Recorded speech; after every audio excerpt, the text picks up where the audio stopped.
ভাইরা আমার, আল্লাহর কসম করে বলি, একটা সময় আসবে মন খুলে নামাজ পড়তে চাইবেন। বিশ্বাস করেন ভাই, লিখে রাখেন ডায়েরিতে। আপনাকে যদি আল্লাহ হায়াতে বাঁচিয়ে রাখেন, যুবক ভাইয়েরা, তরুণ ভাইয়েরা, একটা বয়স আসবে মনে চাইবে একটু রবকে মন খুলে সেজদা দেই, একটু লম্বা করে রুকু করি। পারবেন না, অসুস্থ হয়ে যাবেন, রোগবালায় ধরে ফেলবে। বাবারে, সে সময় আসবে না? বৃদ্ধ মুরব্বীদেরকে, চাচাদেরকে জিজ্ঞাসা করেন, চাইলেও অজু ধরে রাখতে পারে না, নামাজ পড়তে পারে না, চাইলেও পারে না। একটা সময় আসবে চাইবেন, পারবেন না।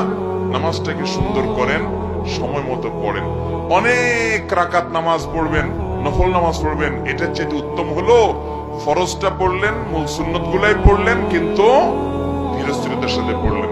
10 রাকাত তাড়াহুড়া করে পড়ার চাইতে 2 রাকাত আস্তে আস্তে পড়া অনেক বেশি